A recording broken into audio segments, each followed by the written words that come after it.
Yeah. Now? Yeah. Like right now, recording. Yeah, I'm recording. Okay, you cool. Recording? Yeah, me too. Hey, everyone. Welcome to Sad Panda Presents. This is a podcast in which we're going to talk about some music that we're listening to. Right now, we're going through the Consequence of Sound staff pick list for the top 100 greatest albums of all time. We're listening this week to number 68's Lauryn Hill, The Miseducation of Lauryn Hill. Just to get out in front of it, sometimes we drink and say some offensive shit, so there you go. I'm Andrew. And I'm Shane. Sorry, I was taking a drink at the moment. It's all good. What's up, Bubba? Not a lot, Bubba. How you been? Well, I'm in Dallas at the moment. You're in Dallas. Yeah, my company needed me to complete some training, and it's 2 weeks worth of training.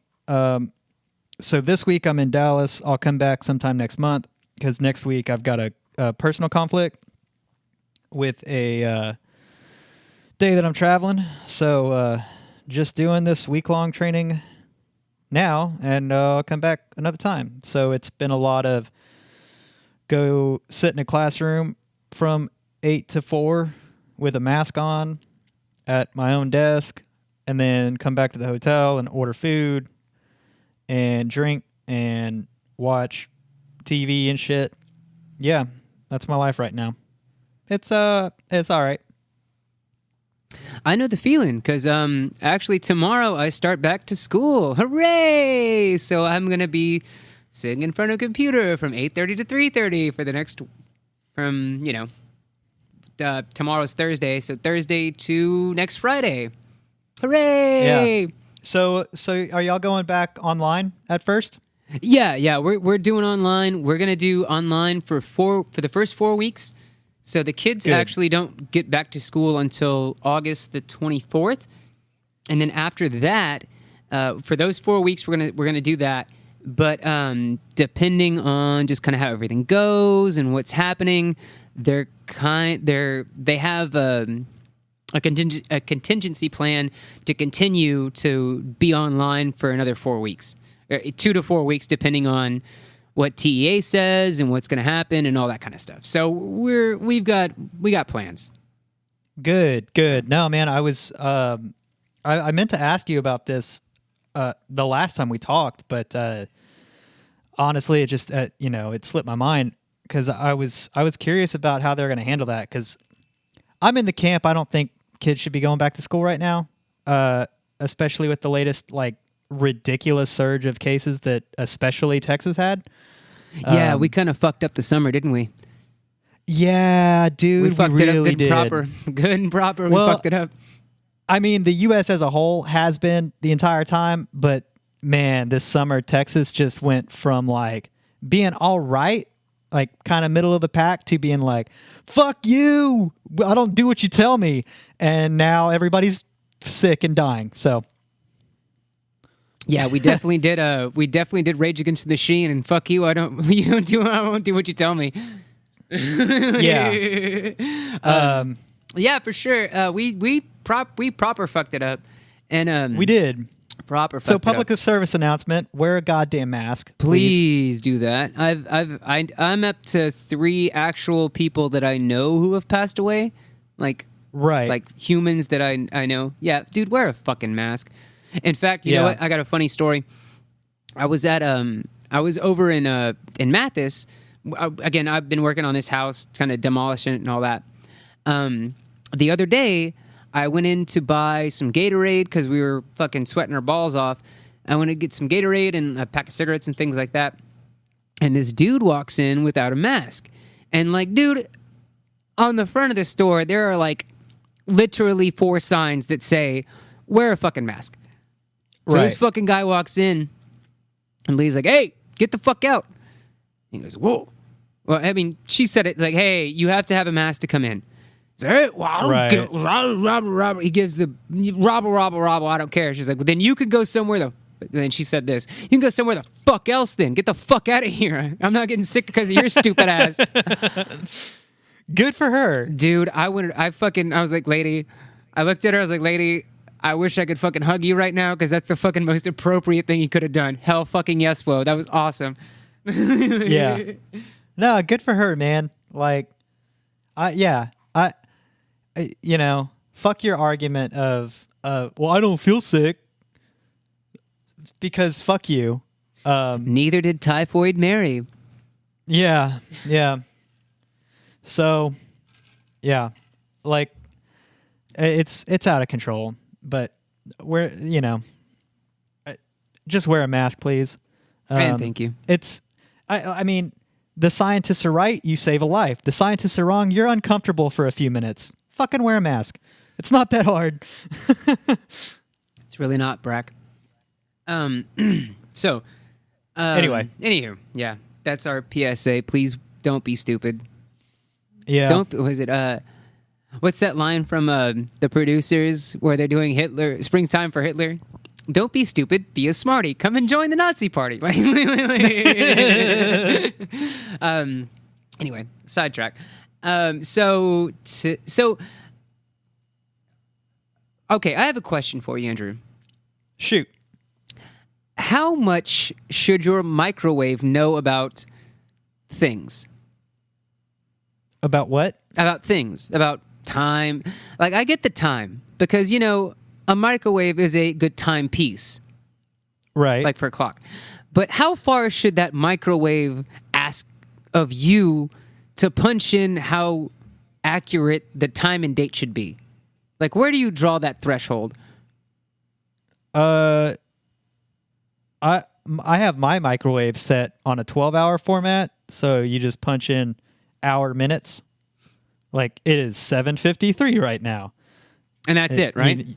Yeah. That's it. I do like the handy little chart that they have for like defrost. Oh, no. I'm not talking about like the functions that the microwave can do, like defrost or popcorn or things like their pizza, that has like those set functions. Yeah. I don't care about the preset functions. I just like the little table that tells me like how long I should defrost something. For sure. But let me ask you this. Does your microwave need to know what date it is? Oh God, no, that's retarded. Does your microwave need to know what month and year it is? Yeah, no, that's the same. Yeah, okay. That's a negative, right? That's a negative. Right. Okay, so I'm not the only asshole. So here's the rub. I was in Mathis today working on the house, and for fuck's sakes, I go to reheat some like brisket we made over the weekend, and I guess the power went out at some point during the week when we weren't there. Oh, right, okay. So I like punch in, fucking 2 minutes or whatever, because I punch in the time that for my food, like 2 minutes. Before I can do that, it says, please set time. I was like, okay, well, fucking it's, whatever, fucking it's like 12:45, whatever. Okay, cool.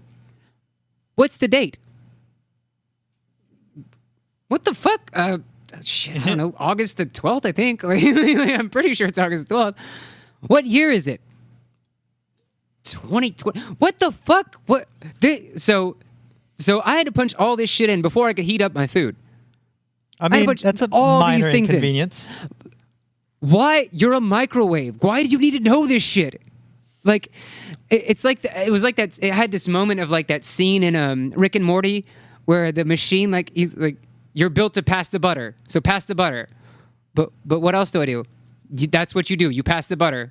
Oh God, right. God, my existence, like you are fucking.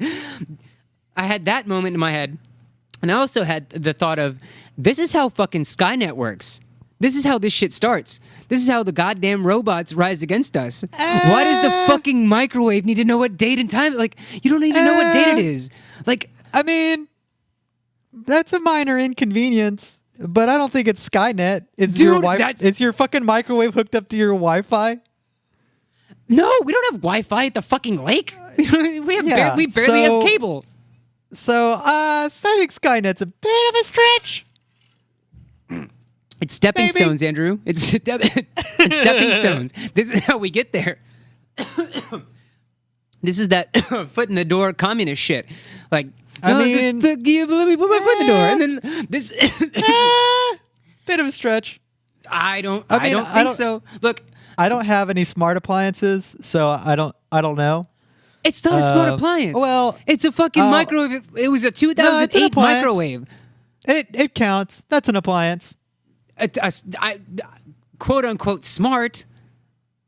Oh, I don't yeah, say no, that's I a wouldn't- smart well, appliance. Like, No, it's a not, 'cause microwave. it You doesn't- just heat food. Yeah. Like, fuck you. You don't need to know what date and time it is. That's outside of your realm of knowledge. Like, don't go fucking above, like apple polisher, motherfucker. Yeah, I don't know. I think you're making a mountain out of a molehill here.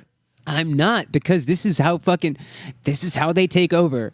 Small steps that fucking nobody recognizes. And you're like, what? That's weird. Why does my oven need to know my password to my Wi-Fi? Cut to 10 years. They're going to ask that shit. And then next thing you know, the fucking T-1000s are trying to fucking find fucking John and kill that motherfucker because he's... Yeah. I'm still in the I think I'm still in the camp of that's a bit of a stretch. I don't think you have to worry about Skynet right now. But whatever. I'm sorry that you're having trouble with this. I am. This is a fucking issue, dude. Like, this is how the machines rise up against us. Like, I mean, it's a stepping stone, but cut to when my kid's fucking my age or older, and he has kids of his own, and they're fucking hooked into fucking jacking into the Matrix and shit like that, and they're in the Oasis and all that bullshit, like fucking all that fucking dystopian bullshit. That's how it's gonna take over. I don't know. That was I don't know, man. I think you're freaking out a little much. But I'm just saying, I'm just saying, bro. If your shop vac asked you for your PIN number, yeah, well, I wouldn't buy a shop vac that wanted to connect to the internet. Well, I didn't know. Like, fucking, I didn't know this. It's not connected to the internet. It's not gonna download a firmware update that lets it build mechanical arms and strangle you in your sleep. Well, okay, I might be going fucking conspiracy theory, but can we agree that microwave, you're out of your realm. You're out of your realm. Like, you don't need to know what date it is. You don't need to know what month it is. Like, you don't need to know that shit. You're not like... I'm there with you, but it's just not that big of a deal to me. Well, I'm sorry. I apologize. Apologize. Yeah, see, this is like 1984 shit, and you're the sheeple who fucking don't care, and I'm the... I just don't care about it. I just don't care about a microwave that asks for the date. Once it decides it needs my Wi-Fi. All right, maybe I'll start to get there with you, but like date, month, year. Dude, who like cares? You're a microwave. Like, be a fucking microwave. Don't try to take over calendar's fucking job. Like, that's what your calendars do. Like fucking what is it? What is that? The Chinese philosophy? Like, your row is what you do in life. This is your row. You're a microwave. Know your row. Like, your parents were microwaves. Your children will be microwaves. You're gonna be a fucking microwave. Don't be a fucking calendar. We have calendars to be calendars. You know what I mean? Like, yeah, I guess, but I like to do shit other than just my day job too, and maybe just knowing the day and month. Are this particular appliance's hobby? Have you asked it? Have you donated to the Church of L. Ron Hoover and the Church of Appliantology? Because you should look into appliantology and have a conversation. L. Ron Hoover? Hoover, yeah. No, man, I fucking so that's a joke straight from the that's a restaurant Joe's joke. Garage. No, Joe's Garage album on Frank Zappa. He goes into L. Ron Hoover and the Church of Appliantology. There's like a whole couple of like songs about it. No shit. And, yeah, dude, it's fucking awesome. Well, like, fucking Zappa was ahead of his time because he saw this shit coming. Oh, totally. Yeah, man, I was listening to that album again. It's super long, just like this album's super long. It's longer, because it's Joe's Garage, acts 1, 2, and 3, and yeah, man, I listened to that album again and I forgot how much I liked it. Like, it's one of those that it doesn't. Some of it ages fine, and some of it's definitely like super dated, right? But that being said, I really, really like that album. I'm really excited to do that album eventually, like to talk about it on this show. Because, dude, it's so good. Okay. And yeah, that joke will come back. So okay. Well, I'm just saying, man. Like, my dryer doesn't even know what fucking day it is. It's a fucking dryer. You know what I mean? Like, it knows the time because I fucking set it to 50 minutes. Dry my shit. I mean, like, I guess the one smart thing that I have, or I guess I have two. I have the thermostat, right? And so I can control that like with my phone and all that shit. And it's on a schedule. So it needs to know the days because it's on a schedule. And then the same with the robot vacuum. What is that? Roomba? The Roomba, that thing? Yeah. So that thing's also on a schedule, so it's got to connect and, you know. So, yeah, it's fine. But okay, but here's a distinction I think we need to make. There's a difference between a smart thing and an uppity thing. like you're microwave, you're being uppity. Like, you don't need to know this shit. You know what I mean? Like, I'll concede that. I'll concede that point. Does that make sense? Like, that's why I'm pissed. Like, bro, don't be uppity. Like, no. You're doing too much. Chill the fuck out. Like, you're doing too much. Just be a microwave. Like, don't fucking try to rise above your station because you're just gonna be a microwave forever, or for the next 5 years until we throw you out for a better model. Yeah. Like, I'm not fucking hooking up my phone to a fucking calendar for this microwave. Like, they don't know when my fucking Zoom meetings are. Like, it doesn't know fucking, like, you know what I mean? Like no, I get you. It's uppity. That's more the term. That's a better term. I feel you. Yeah. So I don't know. Microwaves that need to know the day. Tell us what you think. Should we all convert to appliantology and have relationships with our appliances? Let us know what you think. Apparently we're doing that. That's what sex dolls are for. What is for? Sex dolls? Oh, sex dolls. That's right. Literally their role. And they don't ask the date or time. They just they get fucked. You don't know that. I don't know. Maybe you do. Maybe you do. I don't. You know what? own a sex doll? No, I don't. No, I don't. But I don't feel like they would need to program a fucking PDA or fucking like, it doesn't talk, like, it's not a like programmable like secretary slash cum box. You know what I mean? I mean, we'll probably get there. Yeah, I mean, I guess we'll get to the point at like some point at like sort of what was that? Blade Runner 2049, where it's like the AI is like his girlfriend and it's like his assistant and all that kind of. I mean, we'll get there eventually. I guess we're starting there with microwaves. That's the launch point, I suppose. Well, but I hope it's at least an attractive microwave for your sake. Honestly. It looks like honestly it's not. It looks like what's that big robot does it the Crushinator look like from Futurama? That okay. You know what I mean? Yeah. The Crushinator, like the big one. Yeah, no, that I Bender's gotcha. all in love with, like the big, like he goes to the when they go to like the farm, on the moon farm. Yeah, the moon farm, and there's like the sexy, Yeah. One, like the two sexy ones, and then the big one. It's like the big one, Right. It's a big bulky fucker. Well, hey man, You know, mean, I don't know what robots are into. I don't know. you know, stay home if you're sick, come over if you're thick, right? I guess. I don't know, man. I don't know. Sure. I'll agree to agree.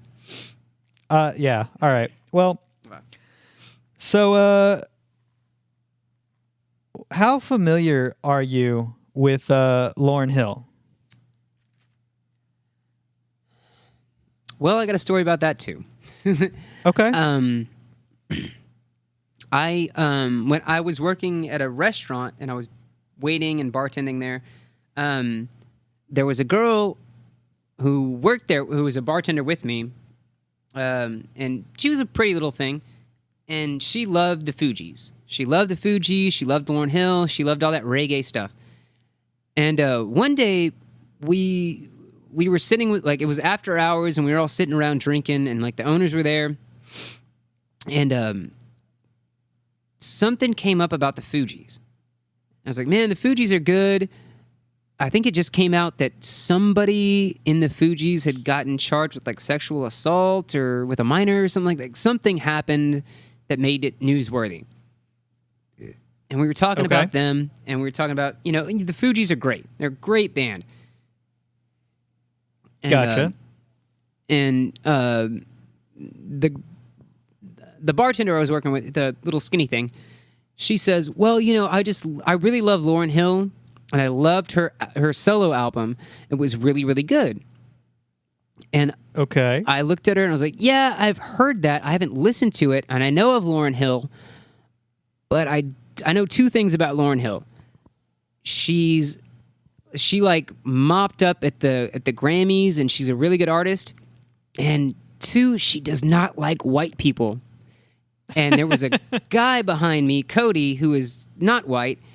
He looked at me and goes, that is a fact. She does not like white people. So I was like, those are the two things I know about Lauryn Hill. Like, she's a great artist. Not fan of the Caucasians. Okay. So I didn't. I knew of like her hit, like the doo-wop is the song on this album. That right. Thing. I knew of that song, and I knew she was very. She was in the Fugees. Beyond that, I never. Even though she recommended this album, I never listened to it. So I knew outside of doo-wop, I knew nothing about this album. And the Grammy thing. Okay. Yeah, I think doo-wop was the only song on this album I'd ever heard before. Yeah, for sure, because that was kind of a big hit. I remember back when MTV used to play music videos all the time, that was on it a bunch. And I remember like it had like sense. It had like her, it had Lauryn Hill doing like Nowadays, and then she had this other like 50s style. She was dressed up as like Nowadays, and then on the other side she was dressed up in like a 50s style, like a doo-wop-y singer. And then they kind of played the time, like they were playing the times from then to now. And yeah, no, it was a really good video. It was a really good video. But beyond that, I little and no experience with Lauryn Hill. Yeah, that makes two of us, man. I didn't know dick about the Lauryn Hill at all. When I heard this song doo-wop, I was like, oh, this sounds super familiar. I'm pretty sure I've heard this before, and that's about it. Yeah, that's probably there. From researching, she had 3 singles, and that was the biggest one. The other, there were others, but I, if they were, I don't know. But man, this album made big fucking waves. Like, go on. This was a big fucking hit. So, in the '98 Grammys, she was nominated 10 times. 10 times for 10. I mean, in 10 different things. She had 5 wins. Good Lord. So that's a heavy hitter right there. Solo female artist had 5 fucking wins. So she won Best New Artist. She won Best R&B Song, Best R&B Vocal, Best R&B Album, and Album of the Year. Good Lord. She won Best Album of the Year for a debut album.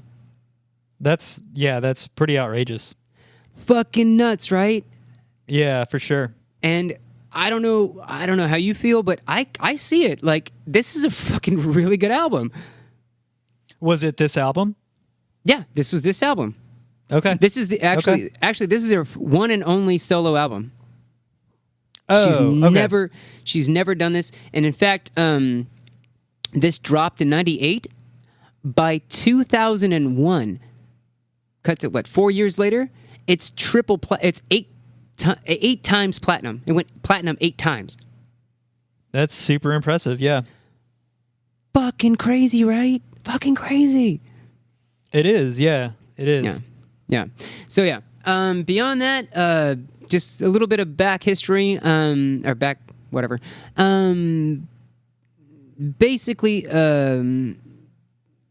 if you listen to this album, you kind of get influences from reggae and R&B and hip hop and all that kind of stuff. You feel all that, but I'd almost argue that this might be I would almost call this a gospel album. It definitely has some of those notes to it, for sure. There's some flavor. There's some gospel flavor there. Well, I wouldn't call it traditional gospel. It's reggae. No.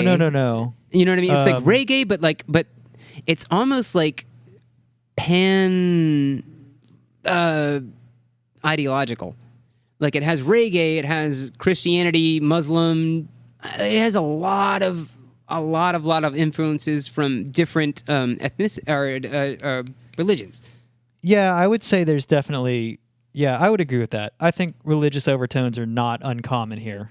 They're fucking heavy for sure. I would argue that, and I don't know, man. It's very. There's a lot of things going on here.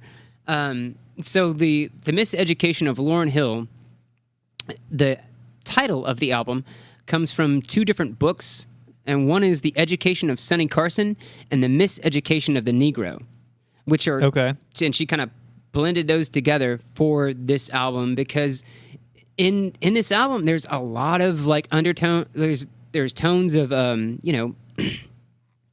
of oppression, right. God in general, and giving up to God, and all that, and just so, I mean, there's so, and then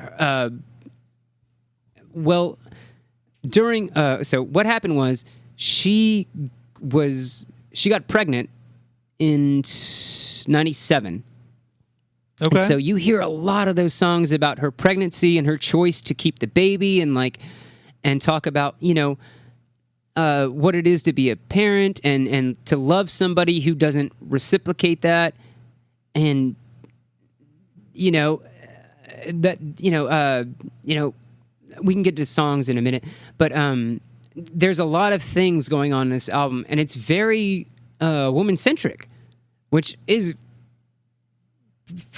flooring in 98. You know what I mean? Like, yeah, man. Fucking talk about it. Yeah. Well, I mean, there are songs in here. I'm just trying to do a quick overview. Also, this song, or this album, was it kind of was recorded in 2 different studios, one in New Jersey and one in Kingston, Jamaica, at Tough Gong. And Tough Gong Studios was the studio that Bob Marley made. Oh, okay. That totally makes sense.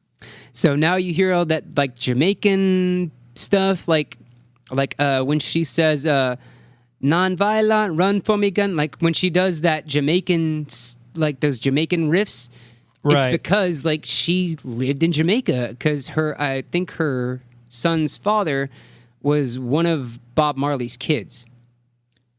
Oh, that would, yeah, okay, that adds up. Yeah, I didn't write it down, but it's I don't know. It's there. It's there. I don't know, man. I did zero research. Yeah, I know. I know that. Anyway, This is not a new concept. Yeah, no.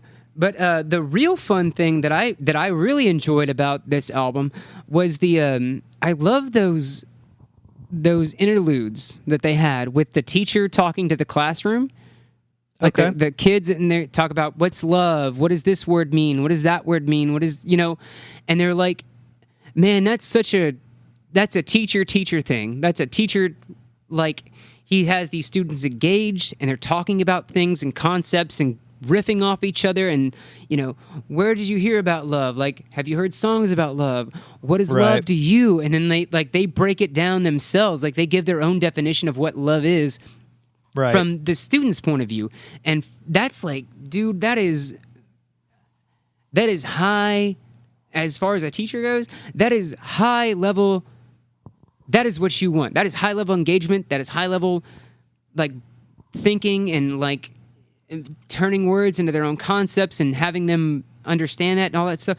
It's, yeah, man, that whole bit, like, and it's throughout the album where he talks about, this and that, and all of those little interludes kind of lead into the next song about what is love, and then how do you define love, and then bleed into the next song, which I think was well orchestrated. Yeah, I thought it was. I thought it was well done. We've seen this before in albums. I don't think it's a super new idea in the late 90s, because we've seen this in other albums, and I think sometimes this is done fucking awful. I'm sure, I don't remember off the top of my head, but I'm sure that we have talked about this type of thing in other albums. I can't remember the album. Kanye. Okay. It was in the Kanye album. But we've seen this done badly before, and I think this was done well. It wasn't. The skits are a bit long for my taste. However, that being said, I think the way it's put together is done well, and it's not grating, it's not annoying. It doesn't get to a point where it's like, man, this really gets on my fucking nerves. It's just kind of there, and after you've heard it a couple of times, you're like, all right, it's there. But she also does the right thing and puts them at the end of the song, so that, like, once you're like, all right, I get the point, you can just hit next if you don't want to listen to the interlude again. So the third or fourth time I'm listening to this album, I'm like, all right, I get it. I don't really want to listen to this interlude. I just hit next and go to the next song. Whereas if they're put at the beginning of a song, that can sometimes be a detriment, especially if, like, you've got that album on Spotify and I'm shuffling through just like random stuff, and this thing comes on and it's like at the beginning of a song, I'm like, whoa, where does this, this is totally out of context. You know what I mean? Mm-hmm. So not being able to skip it can sometimes be a detriment. And, that's, again, if it's done well, it's not that big of a deal anyway. And it's kind of nitpicky, but I think she avoided that nitpick. And I think the way she put it together was interesting, at least the first couple of times. Because like you said, the teacher has them engaged. And so you have that connection, between the student and the teacher, the students and the teacher. So yeah, it's fun. It's done well. It's done better than albums we've seen in the past that have these types of interludes. And I think the content of this album in general is pretty good. It's on a whole, it's not my thing. I thought there was some good stuff here. but it's not something that's gonna end up in like my regular rotation. You know what I'm saying? Yeah, I know. Knowing you, I understand that this isn't your cup of tea for sure. No, but I didn't think it was bad. It just wasn't amazing. Obviously it was because it, one of 5 Grammys. But yeah, she just set the record for fucking most Grammys nominated by a woman ever. Right. So you know I mean, obviously it's amazing. But that being said, it's just not for me. And she didn't make this album for me. You know what I mean? Like, so there's no hate from my end as far as I'm concerned. Like, great album, not my thing. If this is in your cup of tea, like if this style of music, this kind of hip hop, neo soul, a little bit of reggae mixed in there, if that's your thing, you're gonna be all over this. This is like prime shit. But yeah, that's kind of what you got to be into, right? For sure. And if I could speak, yes, I 100% agree. Also, that teacher in the that quote unquote teacher, that's actually a poet and a activist named Ross Baraka, who was doing all that.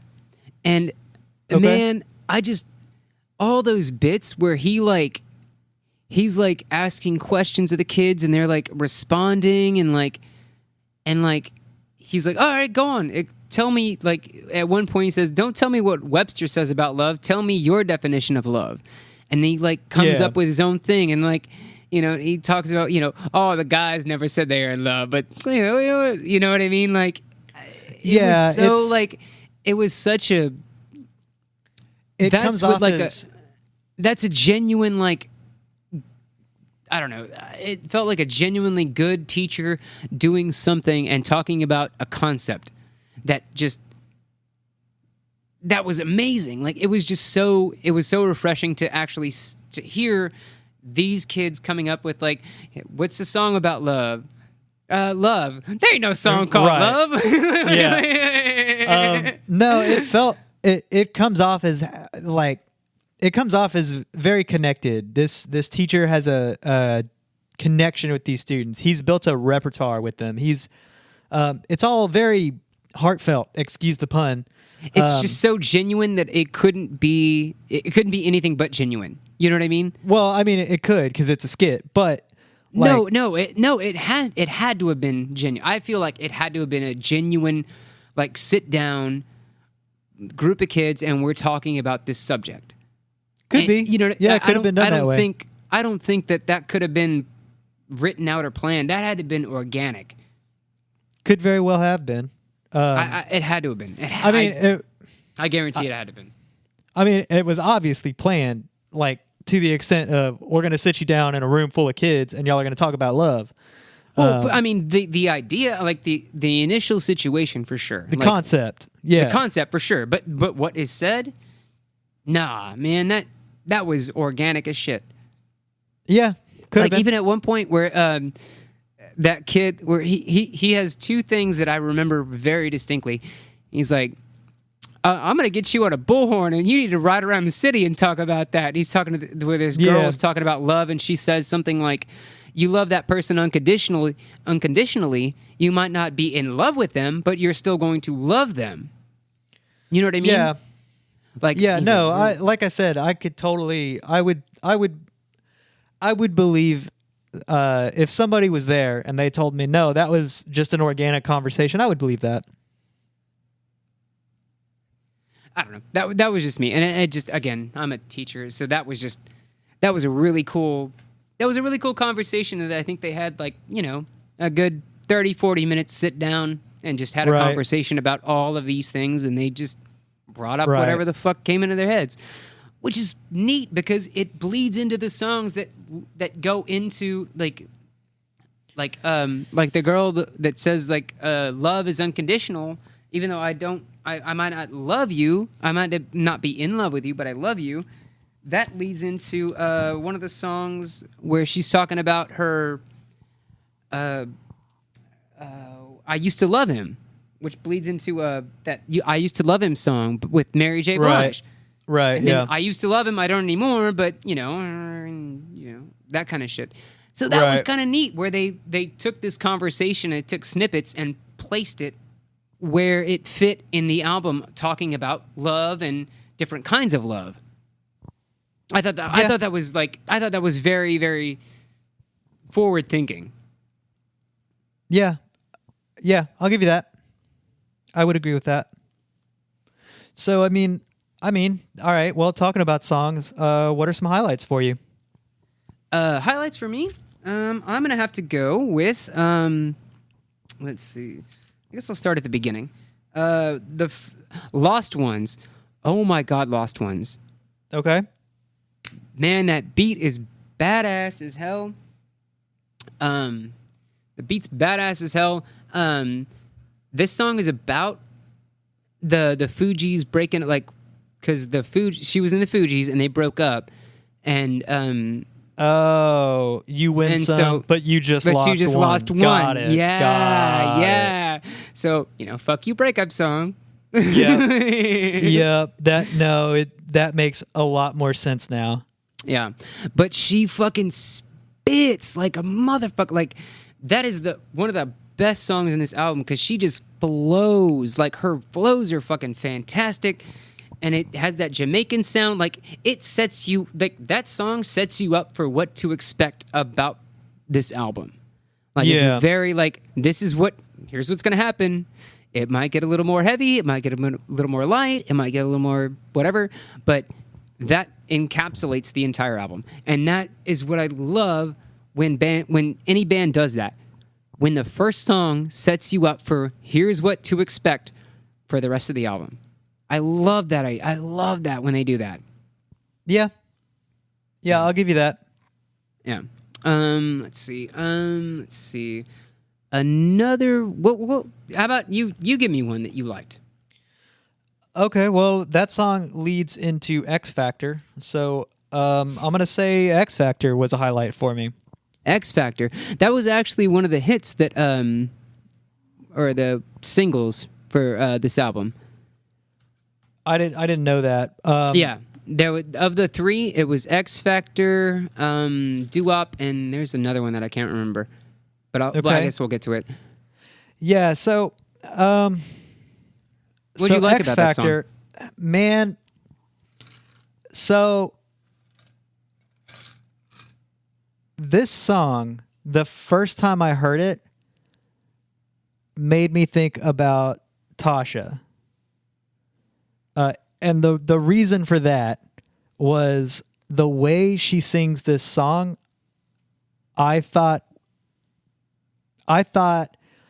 Tasha's voice sounds similar to the way she sings this song. The rest of the songs on this album, I think there are very distinct differences in their voices, but the way Lauryn Hill performs this song reminds me of the way that Tasha performs in her style, and even the sound of her voice a little bit.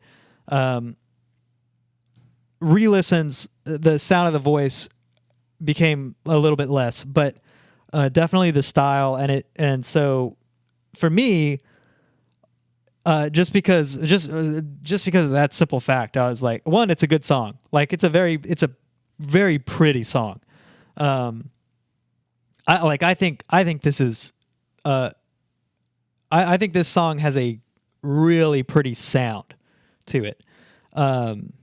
But also, the first time I listened to it, it reminded me of Tasha. So that was also like I don't remember what it's about, or I don't really know what it's about, but it just did, yeah. Huh. I'm gonna stop stumbling. I'll have to, no. I'll have to look into that. So basically, this song's about what they call the pursuit panic syndrome, and that's kind of the idea that when someone decides that the relationship isn't going well, It's well here. Well, when one person decides that the relationship isn't going well and they want to end it, and the other person is like, okay, that's cool, and then the other person's okay with that, then they immediately, no, we have to make it up, we have to do this, we have to fix it, and all that shit. It's like when somebody wants to leave, when someone wants to leave, they panic. You know, you get the idea? Like pursuit. Yeah, because somebody wants to leave, they pursue them, they panic and pursue. Right. Like they panic about leaving, like them leaving, but they don't want to be in the relationship either. Gotcha. Does that make sense? Yeah. It's kind of like that. Like, I want to leave, this relationship's bad. Like, no, don't leave. And then they're like, okay, well, I won't leave. And then they go back to being shitty. Ah, okay. And then they want to leave, and they're like, no. It's like that yo-yo relationship. Right. Okay. Yeah. So something like that. Yeah, I don't know Tasha's romantic history, so I don't know if that suits her or not. But I'm just talking about what the song. I'm just saying that's the idea of the song. Is this she wants to get out, but the guy's nice to her. Yeah. When she wants to leave, and then he's shitty when she comes back, and then she wants to leave, and he's great, and that yo-yo kind of thing. Right. Yeah. No, that's super relatable. I don't know. I thought it was also a pretty song. It was good. It was a good song. I not one of my highlights, but it's a good one. Let's see. I think Final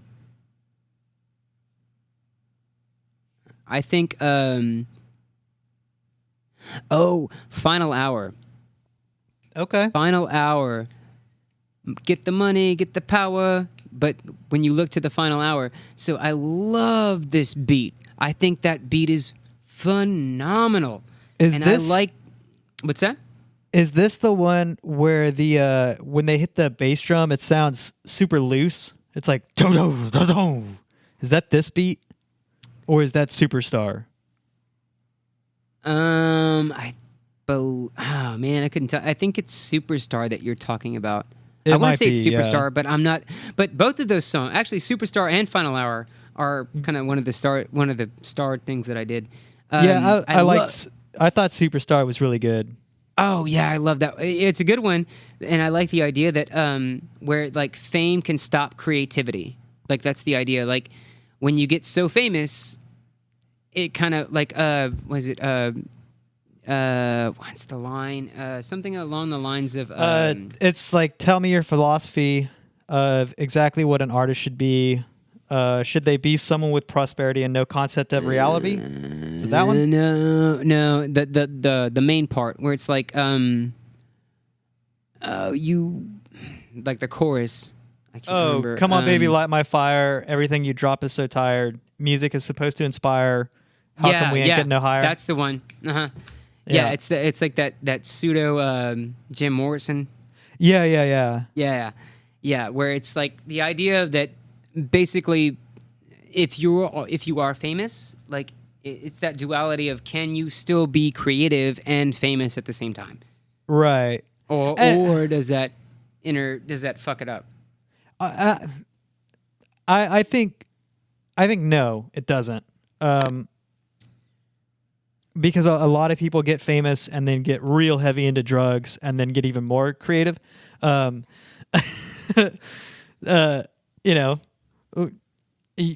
Name a band, and that's probably happened, right? That Bill Hicks bit. That Bill Hicks bit where he's like, if you think drugs are bad for society, take all your CDs, all your albums, and all your cassettes and throw them in the trash. Burn them. Yeah. All the people who made all those great songs that enhance your lives were real fucking high on drugs. Yeah. So, but I think a lot of that. I think a lot of that stems from people getting famous and losing some of their inspirations and losing some of where they come from a little bit. Yeah, and that's what she's talking about. Like that's her duality. That's like her right. Can I still be famous because the Fugees, or do I have to lose my individuality? Like, do I have to lose my creativity because of it? You know what I mean? Yeah, and I mean, again, like, I think that's very, very much dependent on the artist, right? Because some people can and some people can't, you know? So I yes and no. The answer is both. Some artists do it phenomenally well and some don't. And that's just, you know. Them's the breaks, right? Yeah. Yeah. Like the Constellations. Ooh. Yeah, well, man, like I said, we've talked. I think we only talked briefly. That's also a good. That's also a good what a good producer can do for a bad band. Yeah, but I think because reading up on that a little bit more was Southern Gothic was a concept album, and then he went back to his quote unquote roots because he's the son of a pastor. The main dude, right? Yeah, and so he went back to his quote unquote roots and went more the fucking churchy with it, and and it's not good. No, it's not. It's okay. Some of it is okay. So, but anyway, we're not talking about that. But so, like, I don't, because honestly, that first concept album, he helped, like, he funded that himself. And Southern Gothic? I believe so. Yeah, but that's the difference between a good producer and a fucking ego fucking driven dude who decides, like, no, fuck it, I'm gonna do this shit my own way. Yeah, but this which was is actually the opposite of what happened to Lauryn Hill. Yeah, she decided to do this anyway. herself. Anyway, Lauryn Hill actually, there was a big contestant in court because she was supposed to be with, like, a band called the New Ark. And she didn't credit a lot of them, but I don't know. Long story short, they settled out of court for like $5 million, but she got a lot of the money though. Right. Yeah. Okay. So back to Final Hour. Yeah. Man, great song. I love the beats. And she talks about, like, this is where she blends, like, what you are and then versus religion, because she says, you know, you can get the money, you can get the power, but keep your eyes on the final hour. So don't be a shitty person. Like, you can do all the things, but, like, do good. You know what I mean? And she sprinkles that shit throughout all of her, like, all of her songs is about, or have that, you know, that religious tone, like to Zion, where she talks about, like, her son and, like, you know, they, like, having a baby versus having a career, and she thought, like, why should that be why should those two things be separate? Okay. I don't know. That's just a good one. Anyway, moving on. So I mentioned Final Hour. What's another song you thought was decent? I mean, To Zion was fun because it had Carlos Santana, and I like Santana. That was really good. Yeah, it did have Santana. Yeah, it was a fun song. It was a good song. I think, let's see. Was it... One second. I wanna look at a couple of songs because there was one of them that I was cool with, but there was another one that I thought was better. Okay. Well, while you look at that, I want to talk about one of the later songs. Everything is Everything. That's one of the ones I'm looking at too. Yeah. Yeah. Everything is Everything, because we come off a song called Nothing Even Matters. That's the other one I was looking at. Yeah, that had D'Angelo, and I didn't like that song. It just kind of went on too long, and it just, like, there's about a good minute that they could have cut off because they're just saying the same thing over and over again, right? And harmonizing and all that shit. They could have. Yeah, no, That's my peace song. Is Nothing Even Matters. Okay. But Everything Is Everything. It comes back and like it strikes you with like these strings, like violins and orchestra. Like, oh shit, okay. Oh yeah. shit. Yeah. And then like the strings are fucking great. There's keys. This song, like the beat's fucking phenomenal. Yeah, And that's the one I was thinking about. Yeah. Yeah, and then like well, for the most part, she's talking about social injustice because like the first line is this goes out to everybody who kind of sort of saying like everybody who's oppressed or something like that, or who's ever felt this way or that way, like basically social injustice. Right. However, fun fact, John Legend is in this song, and no he shit. was. Yeah, and he was unknown at this time, but he's actually playing in the song. Well, But fucking A, everything man. is everything fucking. Oh, it was great. It's a great song, and mostly it makes me think of like just the title makes me think like brings me back to Full Metal Alchemist. You know what I mean? Like, all is one and one is all. Right, yeah. Everything is everything. You know, that kind of idea. So I love that song. I thought it was amazing. How all right, how did you I thought that was good too, but how did you feel about her cover of Can't Take My Eyes Off of You? It's fine. Okay. It's fine. Why do you Okay. what do you think? I thought she did a pretty version of it that it's interesting. And the reason I say it's interesting is because like if you turn up the volume on this song and you're listening, you can hear that little horn thing that they do before the "I love you, baby" part, and you know that little burner. You can hear that start like right before the chorus, right? Yeah. And but it's like way off in the back, and it's a little distorted, and it kind of trails off, and it's sped up, and it's not unbeat, and it's real goofy. And so I say it's interesting because she did pull samples from the song, but in a really different way. So I thought it was interesting. And she has a pretty voice, so she does a good take on it, with slowing it down and stuff anyway. So I was just curious to see if it struck you in any other way than just like, yeah, it's fine. It's fine. Like I liked it. Like, but that was one of the ones where I was like, okay, I know the fucking song. It's fine. Like, Yeah, it's fine. All right. Okay, so Andrew, of this entire album, what is your peace song? Well, there's probably a few, just because there's a lot of songs in this album. Forgive Them, Father. Really? Yeah, I didn't care for it.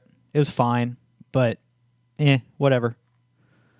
Oh man, I like that one. Yeah, sorry. That was actually in my contention for the top 3.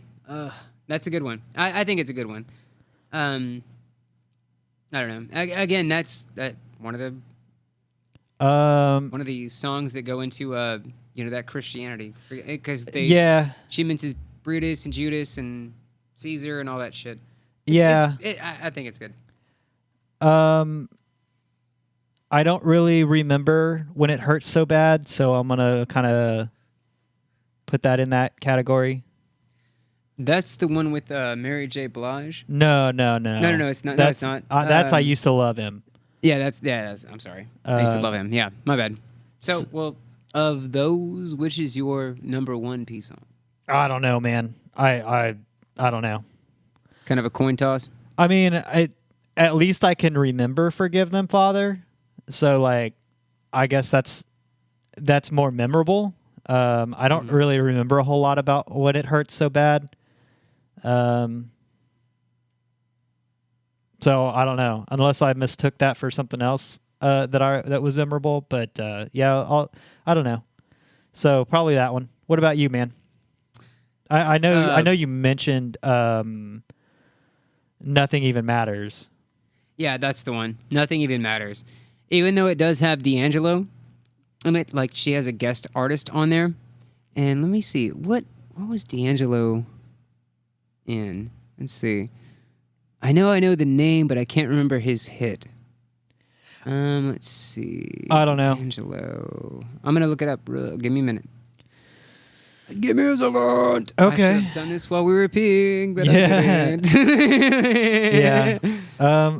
I don't remember a whole lot about the title track.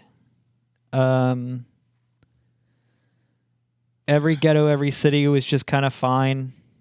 I loved Every Ghetto, Every City. I figured you would. I did. I liked it. I liked it because it went back to like the roots, like It that did. beat of like the '80s and like the late '80s, early mid to late '80s. Yeah. And it had that beat, and then like everybody doing the wop it out. Right. You No, know what I mean? Like that was fucking awesome. I get that too. I just it was just fine for me. I really liked it because it talked about like the highs and lows. Like there was a line about something on their mongoose, some were stolen. Like everybody did tricks on their bike from on their mongooses, some stolen, some not, or something like that. Right. Yeah. I don't know. I like that song. It's not like in my top, but it's a good. I don't think it's a bad song. Yeah, it's fine. Yeah, I gave up on D'Angelo. Never mind. Okay. So what's your number 3? I'm having a bit of a dilemma for number 3, which is always. I feel like that's always the hardest decision. Okay. You know what I mean? Like three is always hard. But I'm gonna land on "I Used to Love Him." Okay. All right. I love like with Mary J. Blige coming in, and then there was that good like beat from Walk One, the ice cream, and then they harmonized so well. I really like that song about I used to love him, and I think that was the bit that the girl was talking about. You can still love somebody but not be in love with them, Right. And then it bled into this song. Okay. Yeah, I don't know. I like that song a lot. I feel you. Yeah. All right, what's your number 3, baby? Oh, let's go with Everything Is Everything. I thought that was a good song. I don't know. I don't have a lot to say about it. That one is just sticking with me. After looking at the lyrics again, I was like, oh, right. I really enjoyed that one. Yeah, that's it. I mean, it's a great song. Great song for sure. But that being said, I don't have a lot to say about I didn't take notes, so not really a lot to say about much. I kind of gushed about it. Yeah. It's that, the Full Metal Alchemist thing. Yeah, and that comment might have even put it up over the edge. So I don't know. What's your number 2? My number 2 is going to actually be the title song, "The Miseducation of Lauryn Hill." Okay. It's the last official song on the album, and I just love. It's like a sweeping song, and it's a great way to go out. It has like this orchestral organ sound, and it has this theme of like self-assurance that I made the right choice, and I through the Lord and all that kind of stuff, like through God I made these choices, and I feel like this is the right choice that led me to the right things, and like there's a bit of self-doubt in there, right? But it's more of like, regardless of that doubt, I made these choices, and this is who I am, and this is who I feel I should. This is what I should be. Right. Okay. Very, very beautiful. I mean, it's an amazing song to go out on. Okay. As great as the first song was to introduce, I think the beginning and ending songs are amazing because it opens the first song opens the album to here's what's going to happen, and then this is a good summary song to like, all right, we went through all this stuff, and then this fucking, here you go, here's all the things in one, like whatever, all these choices and stuff and what I talked about, here's how I finally feel about the entire thing you just heard. Gotcha. All right. All right.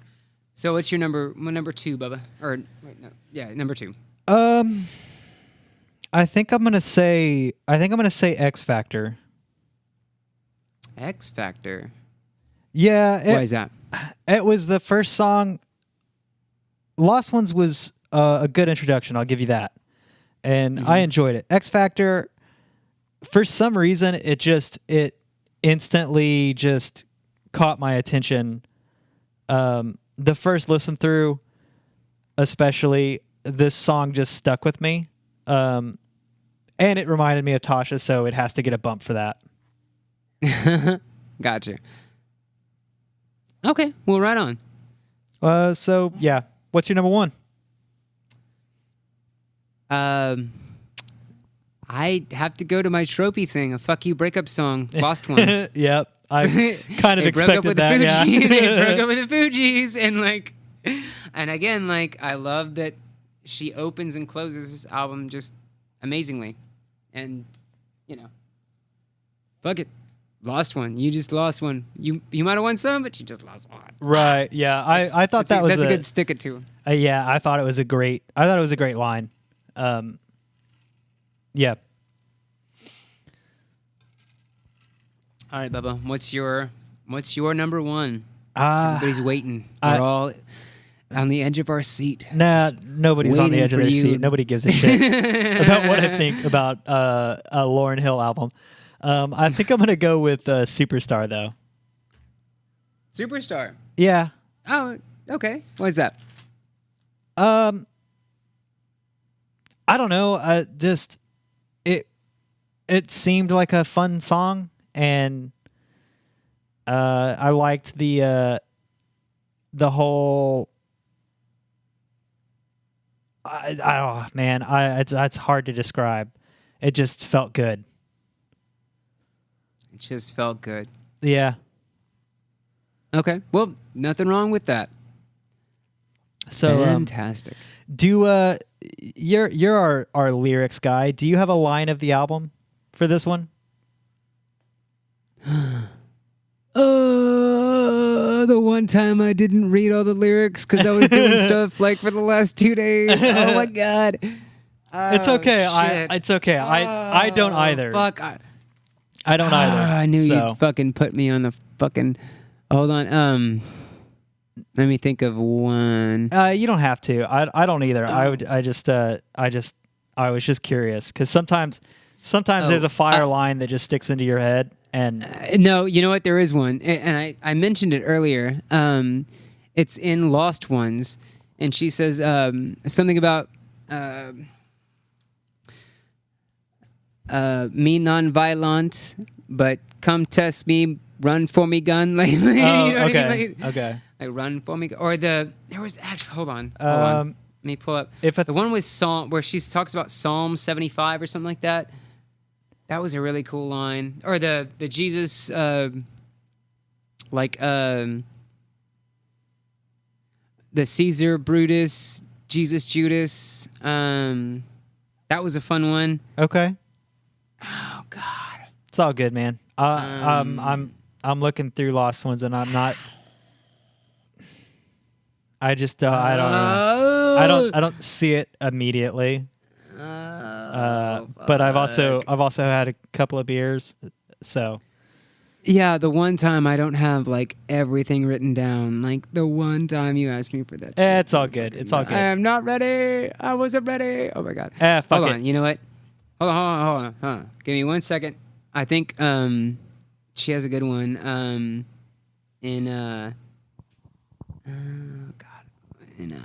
Hold on. Just killing time. Hold on. Hold on.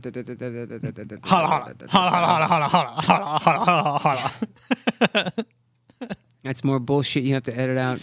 Nah, dude. I don't edit that much. Hell, I don't even. I with this new software, I don't even have a way to like truncate silence and not do it manually. So a lot of this shit's just staying in. Oh, fuck me. Well, fucking nuts. Hold on. God damn it. All right, moving on. Well, never mind. God damn it. The one fucking time you ask me, I'm fucking Shane. at a loss. I'm so sorry. Shane. I'm so sorry. It's Good okay. night. Shane. It's not okay. Shane. It's not okay, Andrew. It's not okay. Shane. It's not okay. Shane. It's not okay. What? I have one more question. Go on. On a scale of Slanted and Enchanted to Goodbye Yellow Brick Road, where does this album fall for you? Now this is the question. I don't quite remember my order. Okay. But I do believe I put Parliament and Beastie Boys right next to each other, right? You did, yes. Those were your 6 and 7 respectively. Yeah. I'm gonna sandwich her right in between Parliament and Beastie Boys. Okay. I can see that. Because I think this, I mean, although she does not like white people, it sucks that Parliament, she's above Parliament, but below Beastie Boys. But I do think that this is, I think this is a fantastic album. Okay. It's really, really good. Right.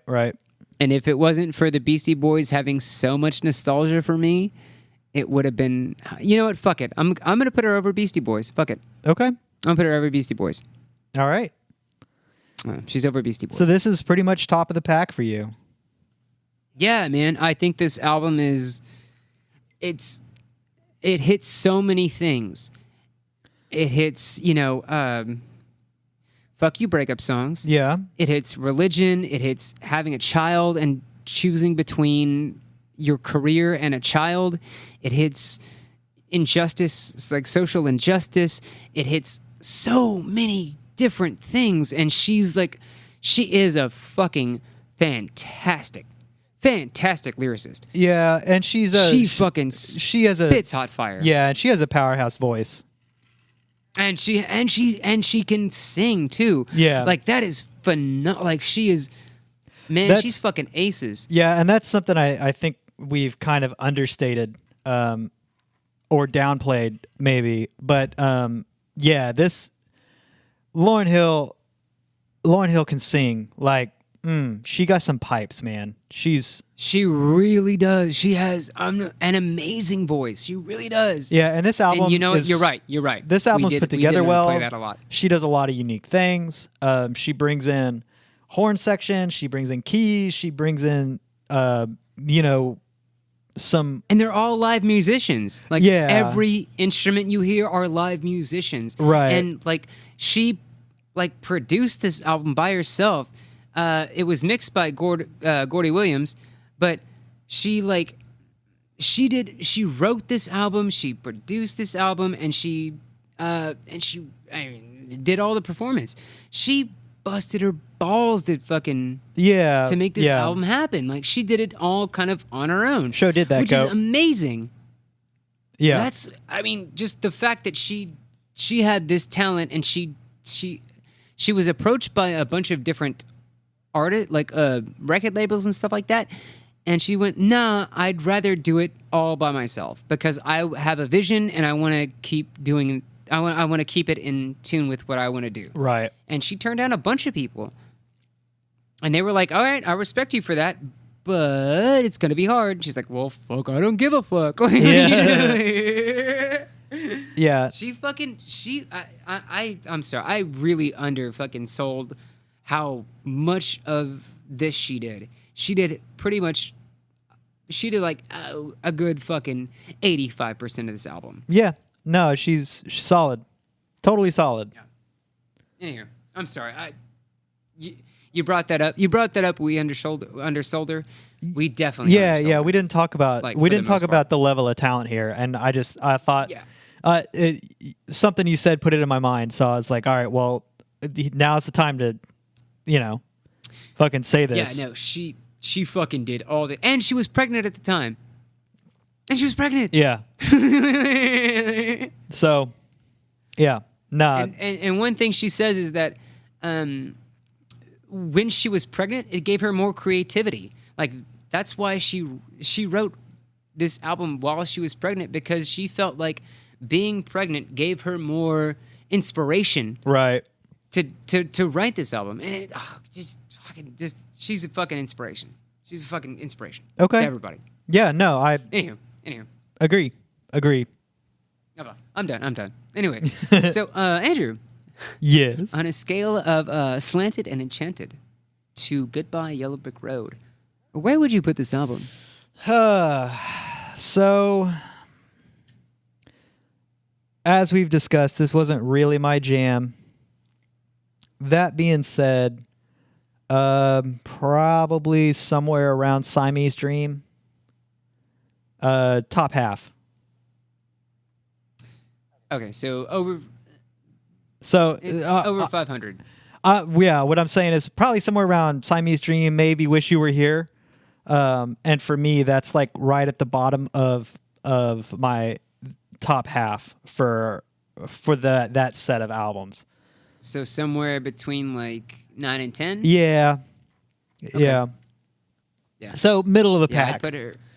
Okay, yeah, I'd put her a whole fucking. I'd put her in the top between 6 and 7. Yeah, between 7. Yeah, 6 and 7. Yeah. Or no, over. Well, yeah, you bumped it up at her the end higher and put her right at around number 5. So number 5, like 6 and 5, 7, somewhere between where I'm feeling between 7 and 5. And I'm going to drop it down a little bit, but I'd rather listen to this again over like Imagine.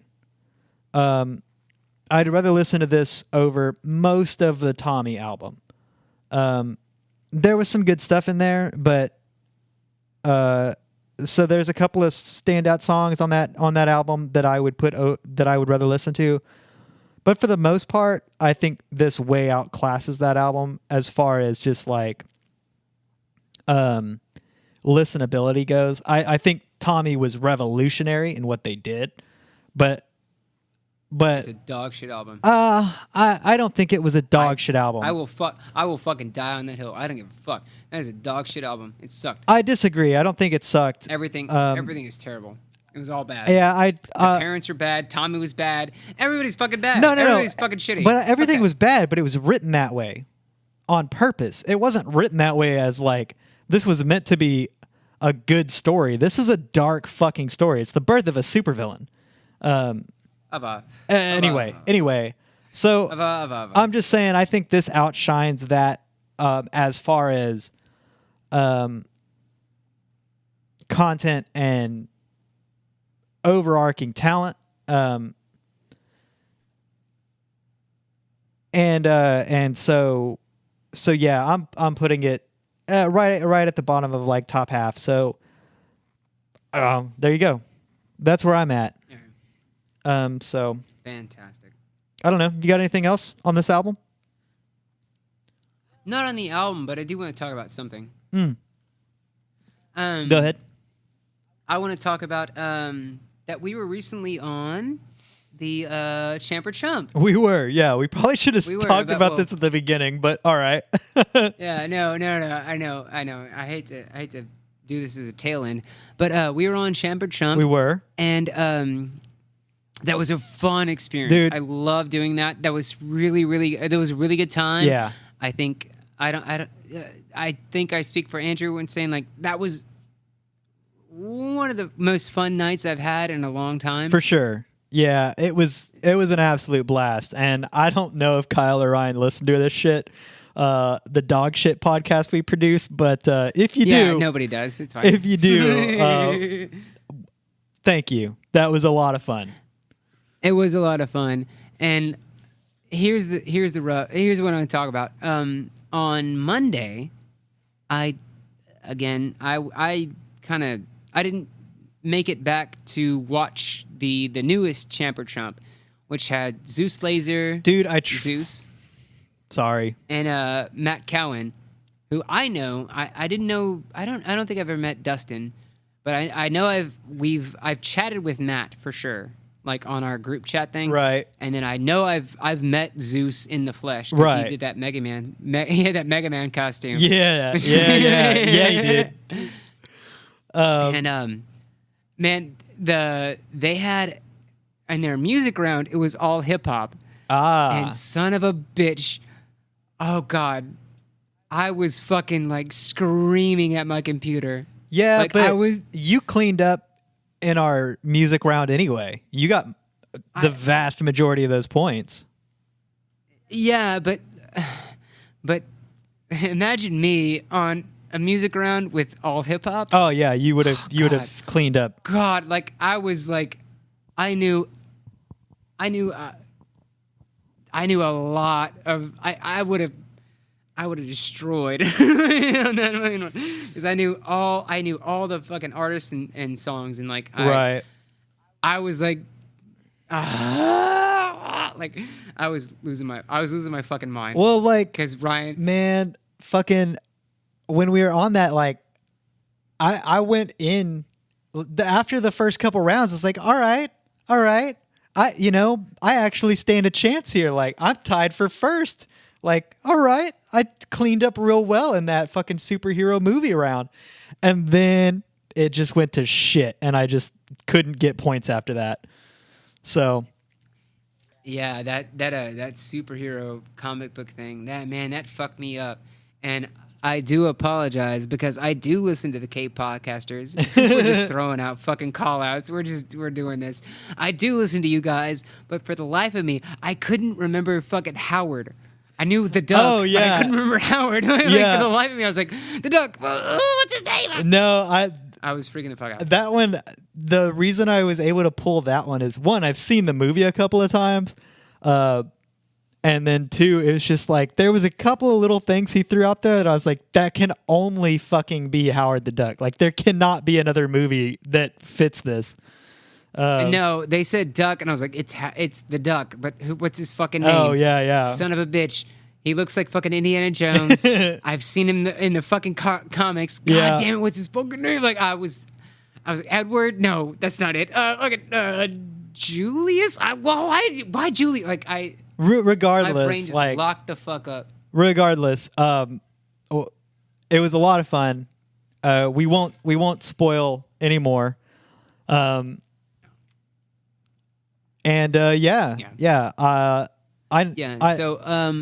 think they're doing it on Mondays. They so are. Watch that. That's fun. And actually, I didn't know if you noticed. Last night, I was on Kyle's TRL. Oh, really? And guess who showed the fuck up in TRL? Purtlebaugh. No, an artist we've covered. Oh, like as a video? Who has like 8 albums. Oh, was it the Mattoid? Who? The Mattoid Party Time? No. Oh, I guess we haven't covered that. We might have talked about it. No, I was real talk. I was on the roof, like prying up fucking beams, and that fucking song came on. I was like, "What the fuck? God damn it, fucking Party Time!" Like, fucking Andrew. God damn it. No, an artist who we've covered one of his albums, but he has like 14. John Lennon? Hard hint. He's from Florida. Stitches. Somebody put a fucking Stitches song. Yes, that's amazing. That's fantastic. I was sitting in my on my couch playing Final Fantasy 2 or whatever 4 or whatever it is in America. Anyway, Final Fantasy 2, and I have my laptop on one pillow. I'm playing it. I'm playing Final Fantasy 2, and I look over. I'm like, fucking Stitches? What the fuck? Oh man. I hope the reason that got put up was because somebody listened to our podcast. I really do. I know it's not. I know it's not. It's not. I mean, it might be, but probably not. It's fine. It's fine. It's fine. It's fine. But yeah, no, it was actually a song that I've never heard before. Okay. And he was actually dressed in a suit. Okay. And I don't know the song, but he basically just saying, fuck the DEA. And he got on a private jet, and then he and the pilot both like fucking did a rail before they took off in the video. Right. Because, it's Stitches. Because it's Stitches. Okay. And then people were commenting like, why does he have this on his... I was like, oh my God, is that Stitches? What the fuck? This dude has like 8 legit albums. Like, what the fuck? Well, I don't know if I would say legit, but they're albums. They are albums. Like,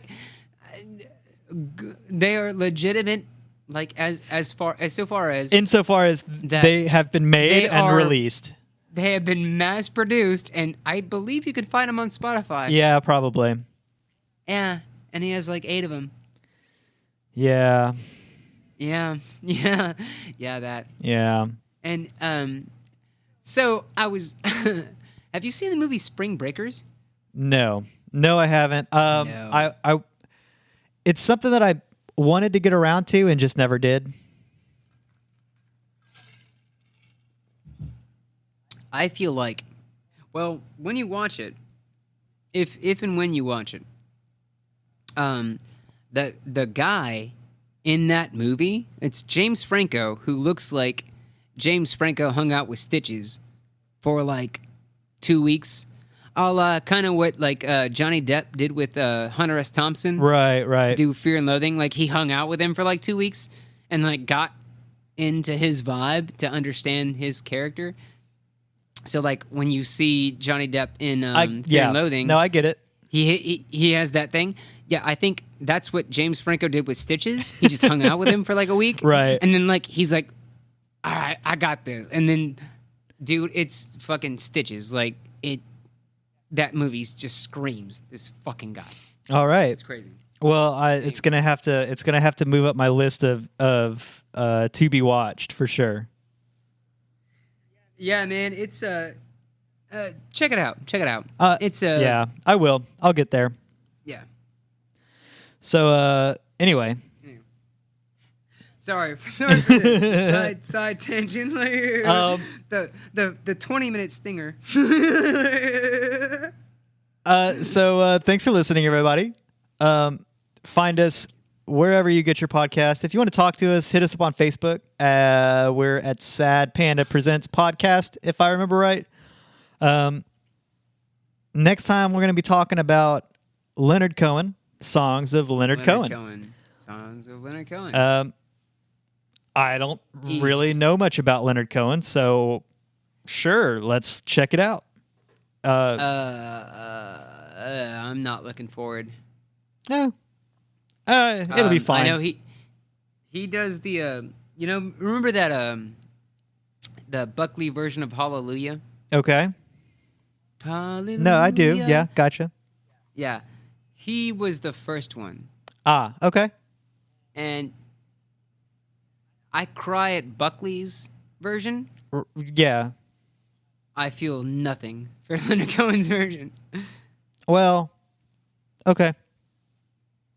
I don't know. I'm not looking forward to this. But we'll see what happens. Yeah, we'll see. That's all I got, man. You got anything else? No, sir. All right. Thanks again, everybody. See you next time. Wear a mask. Fucking don't be stupid. Yeah, that too. Wear a mask. Yeah. On the end out. All right. Yeah. Anywho, thanks for listening. Appreciate it. Later. Bye.